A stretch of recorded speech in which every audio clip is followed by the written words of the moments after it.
Kita tadi sudah mendengarkan penjelasan dari siapa nih? Tiara mengenai Pancasila sebagai paradigma pembangunan dan paradigma politik, ya. Paradigma.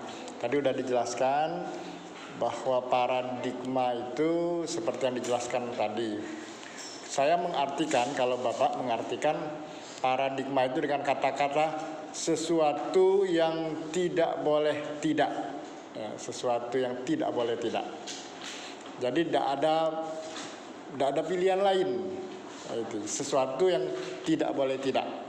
Jadi kalau dihubungkan dengan Pancasila sebagai tadi menggantikan kata paradigma, Pancasila sebagai sesuatu yang tidak bisa tidak, ya, untuk kita ikutin dalam pembangunan dan politik, ya. Jadi mestinya di Indonesia ini Pancasila itu menjadi pegangan, tidak bisa tidak. Itu yang harus dijadikan pegangan dalam membangun Indonesia, ya. Membangun Indonesia itu pembangunan di segala bidang, bukan hanya fisiknya, tapi juga non fisiknya. Bukan hanya tanahnya, bukan hanya airnya, tapi juga bangsanya. Kita ini juga dalam proses pembangunan. Kita ini dibangun dari manusia kalau dianggap generasi sebelum kita bangsa Indonesia sebelum merdeka itu generasi terjajah. Harus dibangun menjadi generasi merdeka, yang merdeka. Dari dulu terkungkung menjadi yang bebas, mestinya begitu.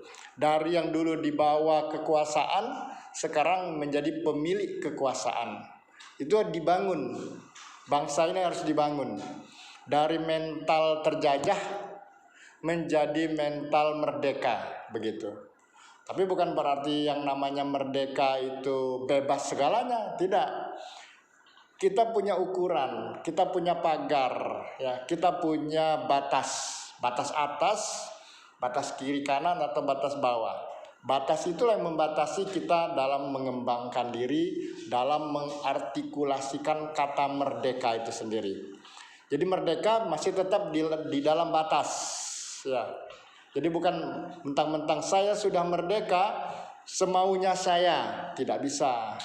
Saya itu karena satu orang. Kita ini sebagai bangsa itu bukan satu orang. Pluralitas, plural, ya. Keberagaman itu harus menjadi batas kita. Kita tidak bisa semau kita. Kita orang Islam, dalam mengartikulasikan keislaman kita, misalnya, kita juga dibatasi dengan di sekitar kita bukan hanya orang Islam saja. Tapi kalau di sekitar kita semua sudah orang Islam, maka kita laksanakan ajaran Islam itu sebaik-baiknya, sepenuh-penuhnya. Gitu. Jadi kalau misalnya di sekitar kita orang Islam, di wilayah kita, di desa kita, di kampung kita orang Islam, maka sebenarnya yang namanya membatasi waktu azan, waktu ngaji, itu tidak ada yang terganggu, mestinya begitu, mestinya. Kalau dalam koridor toleransi antar umat beragama. Tapi karena kita ini sudah toleransi, sebenarnya mau kita mendengungkan ngaji, menyampaikan ceramah, membesarkan suara azan, bagi mereka-mereka yang sudah toleransi, dia hidup di negara yang mayoritasnya Islam, dia tidak terganggu malahan. Terbangun pagi-pagi, nah azan, nah lah ngaji, dia terbangun juga. Oh, anak pagi ini, dia mungkin pasti tidak sholat misalnya kalau orang bukan Islam. Tapi dengan pemberitahuan, dengan kegiatan orang Islam itu dia bisa memanfaatkan. Nah, anak pagi sudah dia bangun, masak, persiapan, dia pergi melaksanakan tugas-tugas sehari-hari. Tidak terganggu dia, malah dia terbantu, dibangunkan di waktu pagi. Kalau tidak kata azan, tidak kata ngaji, mungkin dia keenakan tidur sampai pagi misalnya. Jadi dalam arti toleransi di sini sebenarnya selama kita merasa sebagai sebangsa, itu tidak ada yang namanya saya terganggu. Kalau kita merasa kita sebangsa, walaupun kita tidak seagama, tapi kita merasa sebangsa, kita toleransi yang beragama di luar Islam, toleransi dengan kegiatan Islam. Orang yang beragama Islam toleransi terhadap orang yang berada di luar agama Islam. Dengan kata toleransi, maka hidup itu akan rukun. Tidak ada istilahnya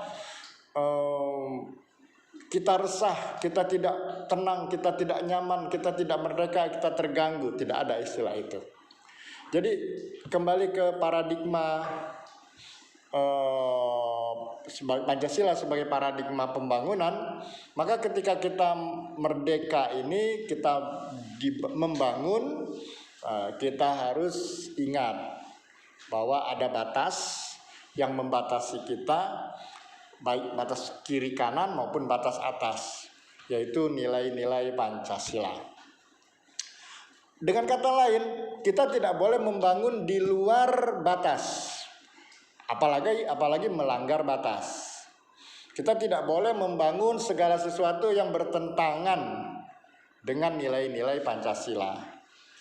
Jadi kalau kita mau, karena kita merasa bebas, kita merdeka, di era yang Indonesia merdeka ini kita mau bangun sesuatu yang melanggar nilai-nilai Pancasila, itu tidak boleh. Mengapa? Karena Pancasila itu yang kalau kita buat butir-butirnya ada 5, tapi sebenarnya suatu persenyawaan itu, suatu persenyawaan.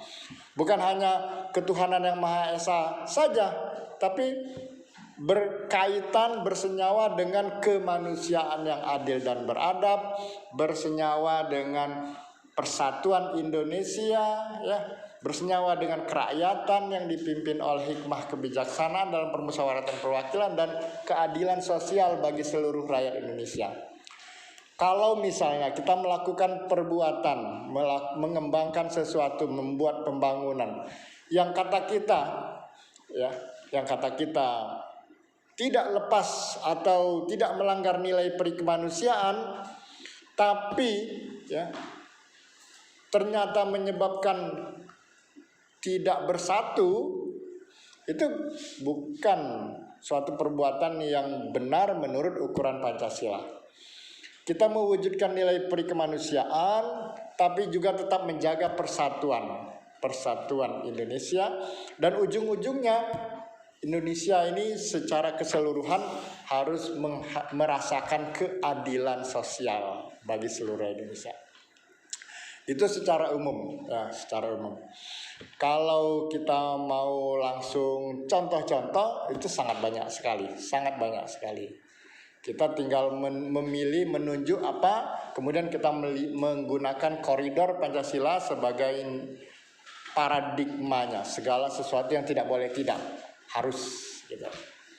Begitu juga di dalam politik, ya. Dalam berpolitik di era Indonesia merdeka, maka Pancasila menjadi sesuatu yang tidak boleh tidak, harus diikuti. Jadi kita jangan menggunakan saya partai politik di era merdeka ini, saya merdeka semau saya, tidak boleh melanggar nilai-nilai Pancasila. Jadi kalau misalnya kita mau mengajak, kita mendirikan satu partai politik kita mengajak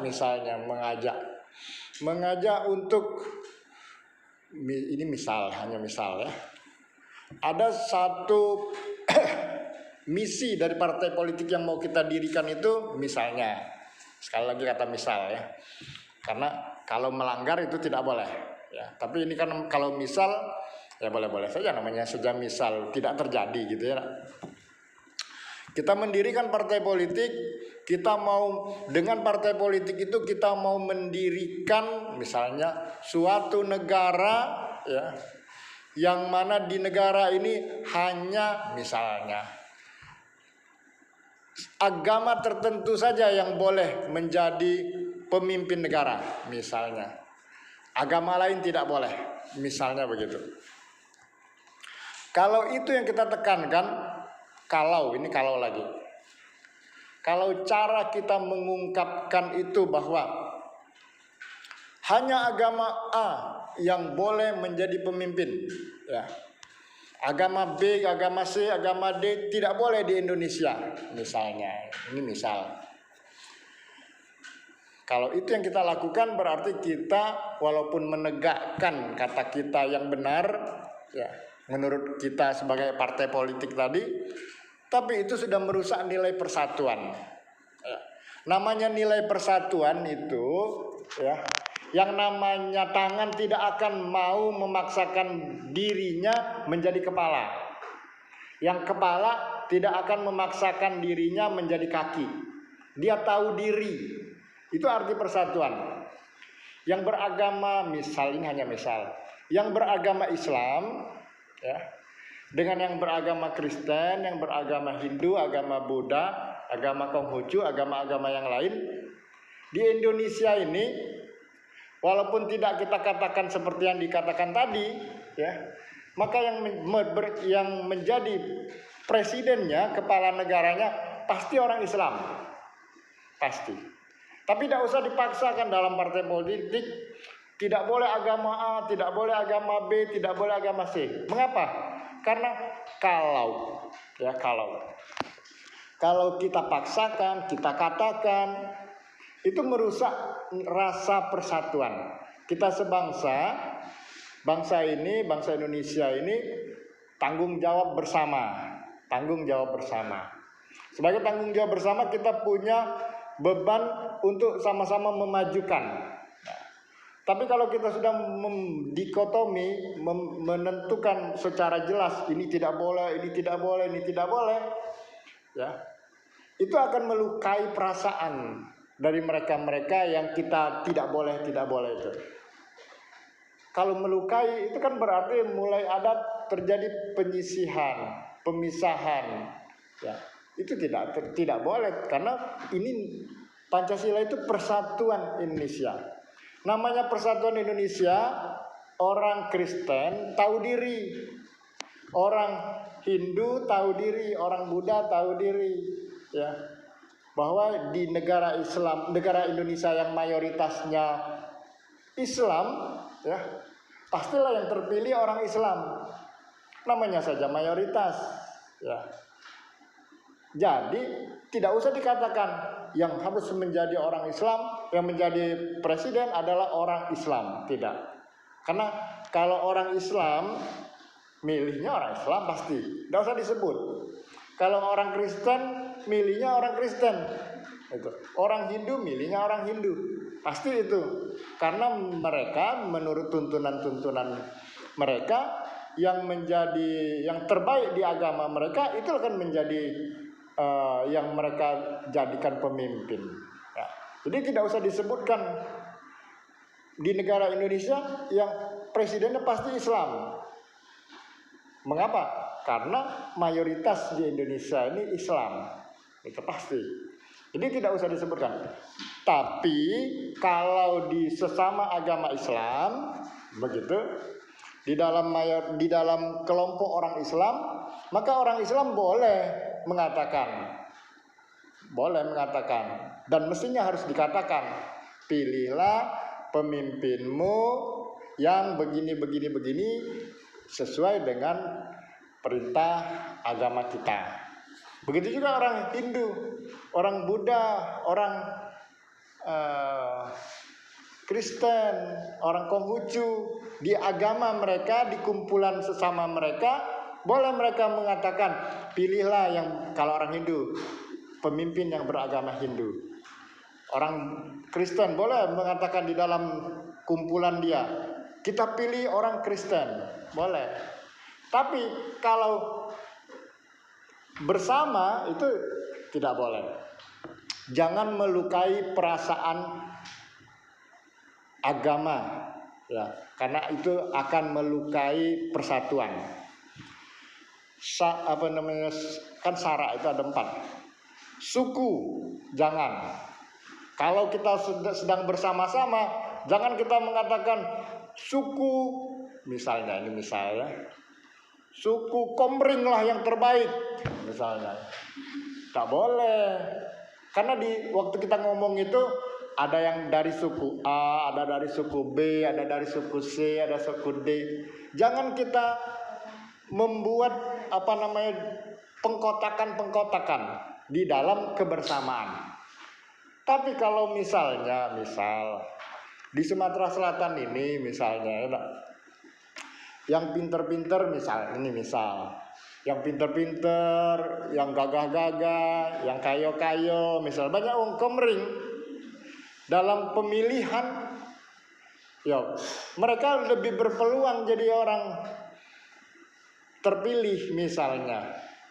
Maka kalau dia menang, mestinya jangan dalam kampanye pilihlah orang Komering karena orang Komering pintar, karena orang Komering kayo, karena orang Komering apalah gitu ya.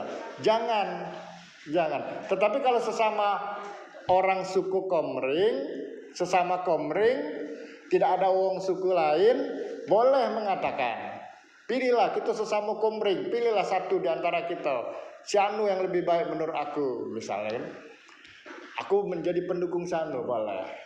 Tapi kalau di bersama, di situ ada suku Jawa, ada suku Komering, ada suku Ogan, ada suku Palembang, itu jangan merusak itu.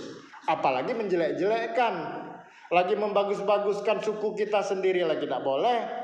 Apalagi menjelek-jelekkan, tidak usah pilih orang suku Jawa begini-begini, atau tidak usah pilih orang suku Palembang begini-begini. Tidak boleh, jangan merusak nilai persatuan.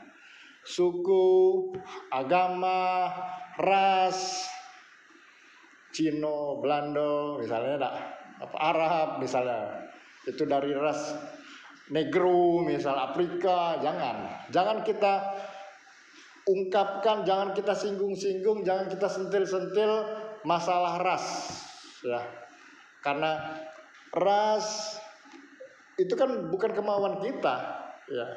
Dan kita di Indonesia ini harus kita sadar sekali ya, Indonesia ini bineka, sangat beragam. Agamanya sangat beragam, rasnya sangat beragam, sukunya sangat beragam, agamanya sangat beragam, begitu ya. Nah, keberagaman itu jangan jadikan penyulut untuk merusak nilai persatuan. Jangan. Tapi keberagaman itu mestinya harus menghasilkan satu harmoni, ya, satu orkestra, satu kompleksitas, mestinya begitu. Kayak kita nih, tubuh kita ini sebenarnya penuh dengan keberagaman. Kepala cuma satu, tangan kanan cuma satu, tangan kiri cuma satu. Kaki kanan ada satu, kaki kiri ada satu, ada badan, ada organ-organ yang lain. Sesama bagian di dalam tubuh kita tahu diri. Yang kata Bapak tadi, kepala jangan jadi kaki, ya. Kaki jangan jadi kepala, tangan jangan jadi misalnya itu. Karena tahu dirilah sebagai dengan posisi, dengan fungsi, dengan kemampuan, dengan kelebihan, dengan keberadaan masing-masing. Dengan kompleksitas yang ada, maka kita bersatu. Bersatu itu diwujudkan dengan misalnya tadi, kalau ada makanan, ya, makan masuk ke tubuh kita, itu jangan berebut dan tidak boleh berebut. Makanan itu hanya masuknya mulut. Nah, begitu. Mulut tempat menerima makanan. Jangan kata orang Palembang itu serik. Mulut baik nerima makanan. Sekali-sekali aku kata misalnya, kata kuping ya nak makan juga misalnya. Aku juga nak nyicip rasa makan mana. Jangan, tahu dirilah. Mestinya begitu. Ngapa? Apa yang masuk mulut itu tidak akan menjadi monopolinya si mulut. Itulah nilai persatuannya, ya. Apa yang masuk mulut itu akan ujung-ujungnya juga akan sampai ke kuping, ke mata, ke kaki, ke tangan. Mestinya begitu. Jadi tahu dirilah. dengan satu keberagaman, tapi dengan adanya persatuan. Persatuan itu akan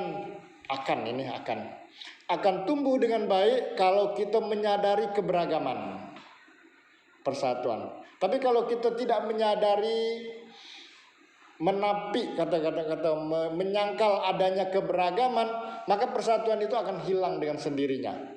Jadi mestinya dengan kita menyadari adanya keberagaman kita, toleransi dengan sesama kita, tahu posisi dengan apa yang ada pada kita, adanya toleransi, menyadari keberagaman, itulah yang akan akhirnya menumbuhkan nilai persatuan.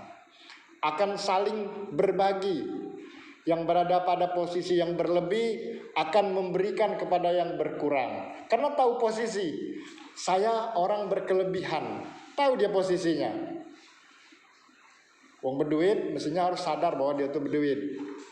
Mengapa? Dengan dia sadar dia berduit, dia akan memberikan kelebihan kekayaannya ya untuk kepada orang yang berkekurangan. Itu kesadaran yang diperlukan. Kalau dia sadar dia berduit, banyak duit, maka duit itu berikan kepada orang. Dia tahu pasti ada orang di sekitarnya yang berkekurangan. Dengan adanya kesadaran itu akan memunculkan persatuan. Yakinlah, kita akan bahagia itu kalau nyingok orang bahagia. Bukan kalau kita dewek merasakan bahagia.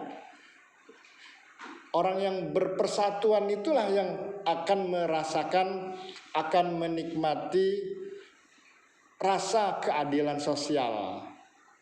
Kalau wong yang egois itu tidak kate rasa keadilan sosial.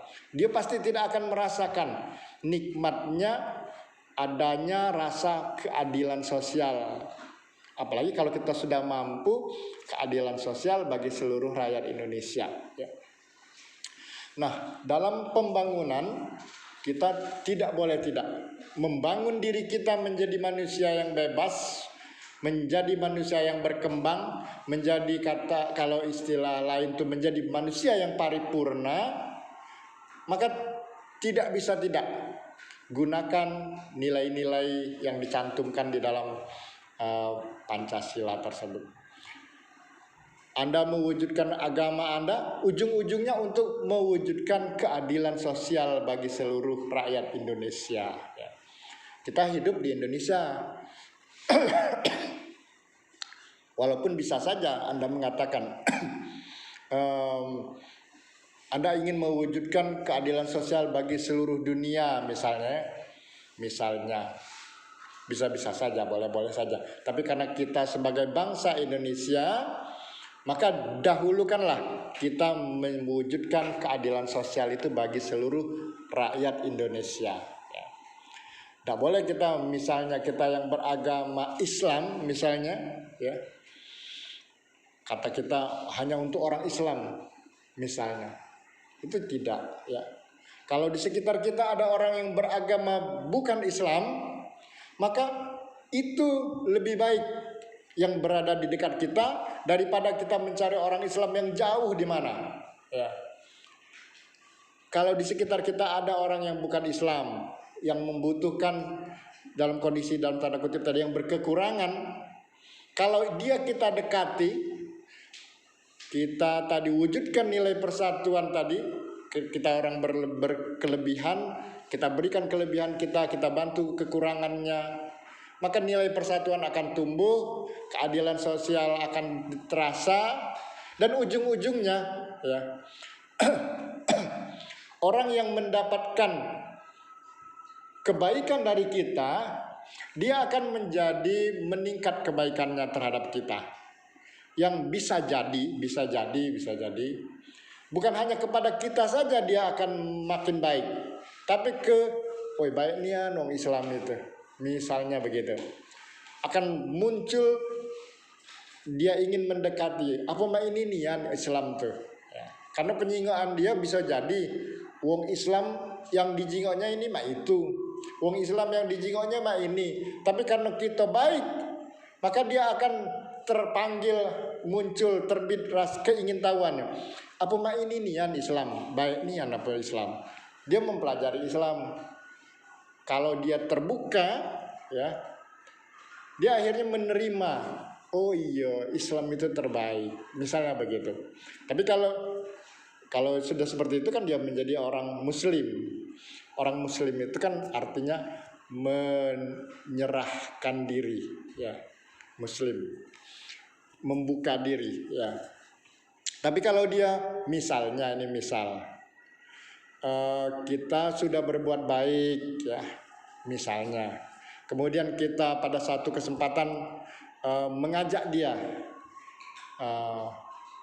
misalnya mengajak dengan cara marilah saya ajak Anda untuk mengucapkan 2 kalimat syahadat, mengakui bahwa Tuhan itu hanya satu-satunya Allah dan Nabi Muhammad itu pesuruh Allah, misalnya.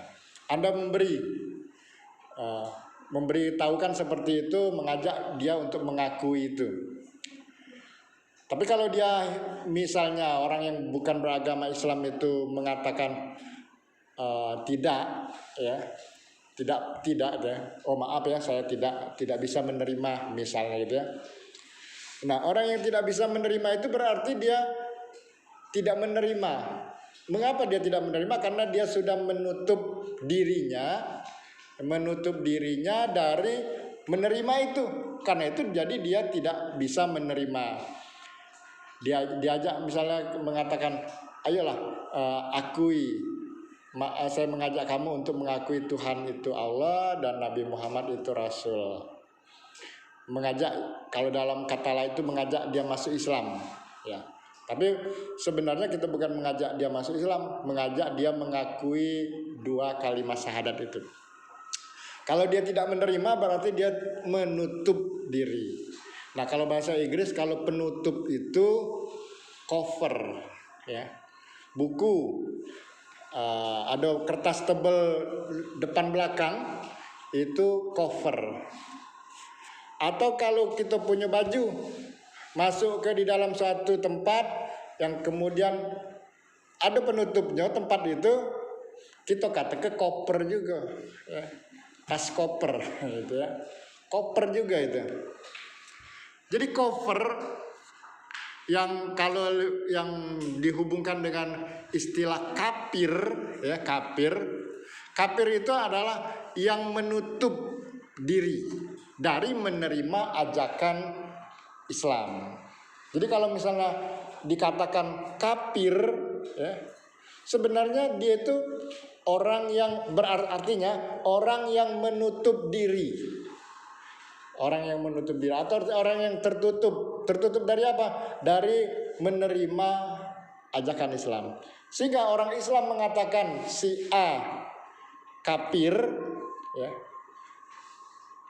Karena dia tahu si A itu tidak menerima atau dia menutup diri dari ajakan itu. Istilah kafir di sini adalah menutup diri, tidak menerima, tidak membuka diri untuk menerima Islam. Maka istilah kafir itu sendiri sebenarnya lebih baik. Hanya sekarang kan juga tahu, kalau orang membuka diri itu orang yang Islam, Muslim jadi namanya. Tapi kalau dia menutup diri itu kafir. Orang yang menutup diri. Masa kertas buku aja kita katakan cover tidak tersinggung. Tempat baju kita sebut koper itu tidak tersinggung. Kok manusia disebut kafir tersinggung? Padahal sama-sama menutup, ya, yang menutup baju, menutup buku, menutup dari ajakan Islam, misalnya begitu. Kalau itu yang kita katakan itu lebih baik daripada non-Muslim. Mengapa kata non-Muslim itu? Bukan orang yang menyerahkan diri, ya, bukan orang yang menyerahkan diri. Kalau bukan orang yang menyerahkan diri itu sangat banyak artinya. Tapi kalau dia menutup itu jelas, artinya dia tidak menerima Islam. Itu. Jadi orang yang dikatakan orang kafir itu adalah orang yang tidak menerima, tidak menerima Islam. Oke, baik. kata kafir itu sendiri sebenarnya bukan memisahkan dia, tapi hanya sekedar menjelaskan saja bahwa dia tidak menerima gitu. Jadi kalau dikatakan kafir itu sebenarnya tidak merusak arti persatuan itu sendiri. Orang yang misalnya ini maaf, siapa nama kamu nak? Laras. Nah, misalnya, misalnya, bapak bilang begini, Laras, maukah kamu menerima kehadiran bapak? Misalnya tak, maukah bapak bersediakah menjadi pendamping bapak? Misalnya tak, kan itu mengajak, ya. Kalau kata Laras, oh maaf pak, tidak pak, atau maaf pak, aku sudah punya yang lain, misalnya, itu kan sudah menutup diri dari bapak. Itu kan sudah menutup diri, tidak mau menerima, tidak mau menerima. Kalau seperti itu kan sudah, kalau dia tidak galak sudah, begitu kan? Kan artinya selesai, jelas posisinya, gitu ya, jelas posisinya. Kita tahu kalau dia sudah menutup diri, kita sudah jaga tidak lagi pernah menyinggung-nyinggung masalah itu. Jadi kita sudah tahu untuk ahli ini dia sudah jelas tidak, misalnya. Maka kita bisa hal-hal lain yang dalam artian dalam rangka membangun bangsa ini. Baik, ini saya mengelaborasi dari kata Pancasila sebagai sesuatu yang tidak bisa tidak untuk digunakan sebagai pedoman dalam pembangunan. Kalau kita lanjutkan kepada Pancasila sebagai paradigma politik, ya paradigma politik, maka begitu juga Pancasila tidak bisa tidak harus menjadi pegangan dalam berpolitik, ya. Politik yang dijalankan oleh semua partai yang ada di Indonesia itu sebenarnya seharusnya kan mereka sudah menyatakan ideologi politik mereka harus ada Pancasila. Bisa saja misalnya Partai Demokrat. Partai Demokrat ideologinya adalah demokrasi. Kekuasaan di tangan rakyat. Itu rakyat yang berkuasa. Kalau dia sudah mengatakan kekuasaan di tangan rakyat, kan berarti nilai persatuan itu tumbuh di sana. Namanya rakyat. Rakyat itu orang banyak. Yang jadi pejabat itu juga adalah rakyat. Apalagi yang tidak jadi pejabat, itu rakyat. Artinya kekuasaan milik bersama. Nah, bukan kalau namanya Partai Demokrat tapi dia sekendak dia. Itu bukan demokrat namanya, otokrat. Kalau dia dewe yang mengangkangi politik itu. Kamu sudah milih saya, maka kamu harus nurut apa maunya saya. Wah, itu bukan demokrasi namanya, bukan demokrat.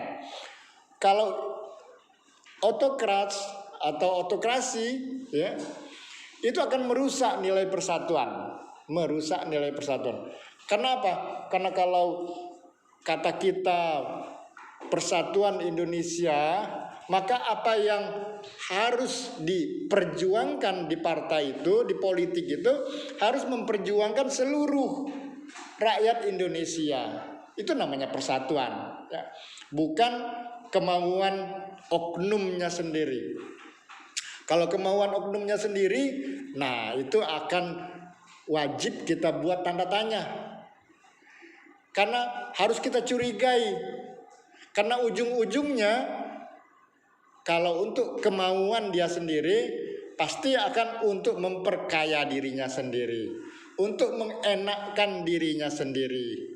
Yang lain dijadikan kuda tunggangan, yang lain dijadikan tempat pijakan, yang lain dijadikan hanya sekedar pelengkap penderita. Itu tidak persatuan. Kalau itu yang dilakukan, maka ujung-ujungnya pasti tidak akan tercapai keadilan sosial bagi seluruh rakyat Indonesia. Partai politik yang seperti itu, walaupun dia mengatasnamakan Partai Demokrat, Partai Persatuan, apalagi Partai Keadilan, istilah-istilah yang ada di Pancasila,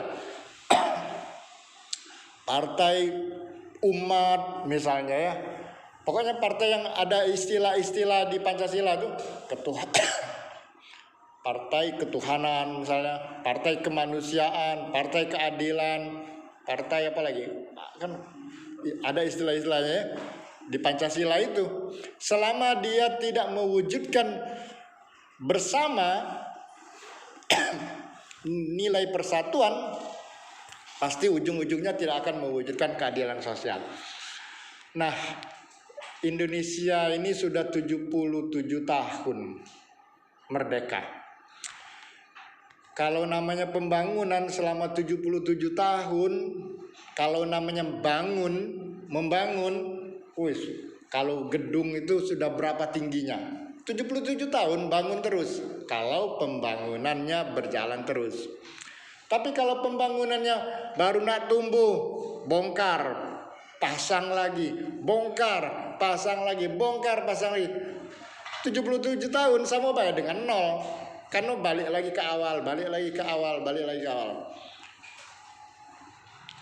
Dengan kata lain, ya, kalau dari awal sudah memang direncanakan untuk menuju keadilan sosial bagi seluruh rakyat Indonesia, tidak ada tujuan-tujuan lain. Sebenarnya pembangunan kita ini 77 tahun pasti sudah menghasilkan sesuatu yang sangat besar. Tapi kalau bongkar pasang, ujung-ujungnya kita tidak berubah-ubah. Yang makin besar selama proses 77 tahun ini bukan pembangunannya, bukan hasil pembangunannya, tapi biaya pembangunannya yang meledak, membesar, menggunung. Utang yang makin besar, bukan hasil pembangunannya. Apa sebab? Baru nak berdiri, bangunan yang ada dibongkar lagi. Padahal membangun itu perlu biaya. Bongkarnya juga pasti perlu biaya.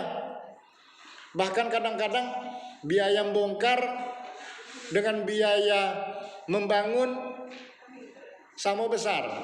Artinya bongkar pasang, 2 kali biaya itu keluar. Nak bangun lagi, bongkar lagi, pasang lagi. Habislah biaya pembangunan, dana pembangunan, kekayaan negara oleh bongkar pasang tersebut. Mengapa itu terjadi? Karena nilai-nilai Pancasila itu tidak diikuti dengan secara murni dan konsekuen. Nah, sebagai penutupnya, maksud Bapak, kalau para penyelenggara negara ini mereka yang tidak matang dengan nilai-nilai Pancasila, ya, ada motif-motif lain yang di luar daripada nilai-nilai Pancasila secara keseluruhan tadi, maka di dalam proses perjalanan negara ini akan banyak sekali tikus-tikus, ya, yang ada di dalam penyelenggaraan negara ini. Koruptor-koruptor yang ada di penyelenggaraan negara ini. Nah, itu yang sangat disayangkan. Mereka mestinya menjadi pembawa amanat, tapi ternyata mereka itu adalah pengkhianat, ya. Mereka yang mestinya membawa bangsa Indonesia ini menuju negara yang rakyatnya sejahtera, rakyatnya cerdas. Mereka lah semestinya yang membawa kita ini menuju bangsa yang terbangun dengan hasil usahanya menjadi bangsa yang baik mestinya. Tapi karena adanya koruptor-koruptor itu, bangsa kita ini sangat menderita. Minyak goreng susah, apalagi minyak solar susah, sebentar lagi gula pasir susah, beras, kedelai.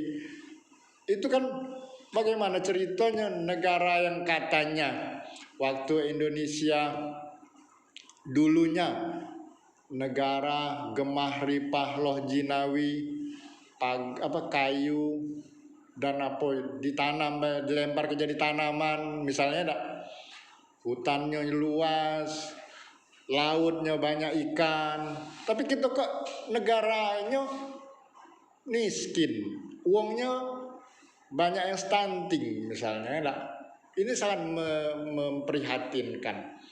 Sampai sekarang masalah minyak goreng, solar dan sebagainya, caknya silih berganti menjadi masalah. Kapan Indonesia itu menuju ke tingkat istilahnya kalau negara itu dari miskin, sedang, kayo? Kapan lah menuju negara kayo? Padahal kita ini punya potensi kayo. Apa sebab? Karena penyelenggara kita ini yang saya istilahkan tadi banyak yang jadi tikus-tikus.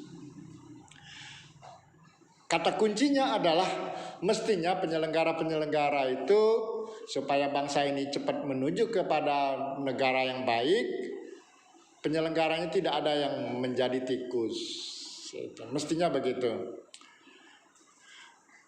Harapannya orang-orang yang akan menduduki, menggantikan mereka-mereka yang sekarang adalah orang-orang baik. Harapan itu tumpuannya adalah kepada generasi muda. Harapannya begitu. Tapi ya kadang-kadang mereka yang tertular, ya itu yang susah. Waktu jadi mahasiswa, oh bagus nian, bersih nian, ideal nian, oh itu kukuh nian dengan pendiriannya, bagusnya lah terlah. Masuk ke wilayah yang tadi berfungsi sebagai penyelenggara negara, karena sistem akhirnya dia terpaksa menjadi bagian yang tak terelakkan dari kondisi yang ada. Kalau bisa, mudah-mudahan saya mendoakan ketika Anda nanti menjadi penyelenggara negara, ya, karena siapa tahu di generasi Anda pasti harus ada yang jadi bupati, pasti ada yang harus jadi gubernur, pasti ada yang harus jadi menteri, presiden, dan segala bagian dari penyelenggara negara. Saya mendoakan mudah-mudahan di generasi Anda para penyelenggara negara itu penyelenggara yang baik-baik, ya, supaya bangsa kita ini tidak lari, tidak seperti ini terus, ya. Jangan menuju ketika orang negara lain melepas landas menuju ke negara maju, kita lepas landas tapi nyungsep masuk ke jurang. Jangan sampai terjadi itu. Oke, mungkin itu yang dapat Bapak ingatkan kepada kita. Jadikanlah Pancasila itu sebagai sesuatu yang tidak bisa tidak, ya, dalam membangun bangsa ini, dalam berpolitik, dalam membangun bangsa ini. Jadi